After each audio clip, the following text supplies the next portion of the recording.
जी शेख, मेरा बच्चा है 11 साल का। और वो हम्म। मैं हिफ्ज में डाली थी उसको। 3 पारा भी किया है, लेकिन अब कह रहा है कि मैं स्कूल में पढ़ूंगा, मन ही नहीं लगा रहा है। तो फिर स्कूल में एडमिशन दिलाने पे गुनाह तो नहीं होगा ना हमें? बिल्कुल ऐसा नहीं है कि स्कूल में एडमिशन दिलाने से गुनाह होगा। गुनाह उस वक्त होगा जब आप अपने बच्चे को दीन की तालीम ना दें। आप स्कूल में एडमिशन कराने के साथ साथ भी उसको दीन सिखा सकती हैं, घर पे सिखा सकती हैं, ट्यूशन कोई ट्यूटर रख दें वो उसको सिखाए।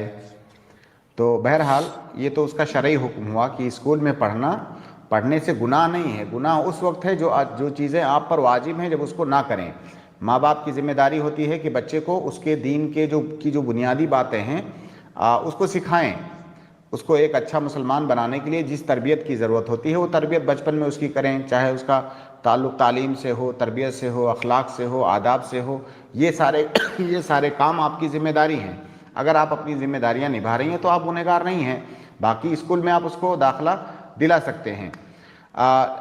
लेकिन अगर बच्चे इस तरह से ज़िद करें कि मुझे ये नहीं पढ़ना है, ये पढ़ना है, तो ऐसा नहीं कि बच्चों ने ज़िद किया और फिर फ़ौरन हमने उनकी ज़िद मान लिया और फिर बच्चों की ख्वाहिश के बच्चा तो चाहेगा मैं पढ़ूँ ही ना, स्कूल ही ना जाऊँ। बहुत सारे बच्चे ऐसे भी होते हैं जो स्कूल ही नहीं जी। जाना चाहते हैं। तो क्या माँ बाप उनको ऐसे ही छोड़ दें? तो उसके लिए कोशिश करें, अलग अलग तरीके अख्तियार करें, कभी थोड़ी नरमी से, कभी सख्ती से। तो इंशाल्लाह धीरे धीरे ठीक हो जाएगा वो।